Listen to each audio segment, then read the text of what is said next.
بعيدا خالص عن شعر المتكهرب ده، هو اتكهرب من اللي انا هقوله لك دلوقتي. هقول لك على 5 افلام مصريه حققوا ايرادات و5 افلام اجنبيه حققوا ايرادات، ولو شعرك ما عملش زي في اخر الفيديو يبقى بحق. اول فيلم معانا كيرة والجن حقق 117 مليون. رقم 2 معانا الحريفه الجزء الثاني حقق 127 مليون جنيه بالمصري. رقم 3 معانا فيلم بيت الروبي حقق 130 مليون جنيه. انا كل اللي هقوله لك ده بالمصري، خد بالك. رقم 4 معانا سيكو سيكو حقق 185 مليون جنيه. رقم 5 معانا ولاد رزق 3 وكسر حاجز ال 260 مليون جنيه مصري. تابع معايا علشان اللي جاي هيطرقع نافوخ. نبدا باول فيلم معانا اجنبي واسمه نيزا 2، والفيلم ده حقق ايرادات 2 مليار دولار ونص. تاني فيلم معانا فيلم تايتانيك، وده برضو كسر حاجز ال 2 مليار ونص دولار. يا جماعه شعر بدأ يقف تاني ولا ايه الدنيا؟ ورقم 3 معانا فيلم ذا واي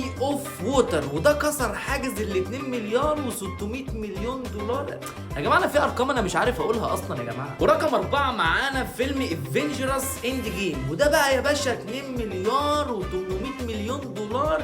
الناس دي بتفطر يا جماعه. والفيلم الخامس اللي معانا وهو فيلم افاتار، وده بيلعب في حته ال 3 مليار دولار. جماعه انا شعري وقف ولا لسه زي ما هو؟ وانا اللي لسه قابض 300 جنيه من الشغل قلت الحمد لله هيكفوني اسبوع.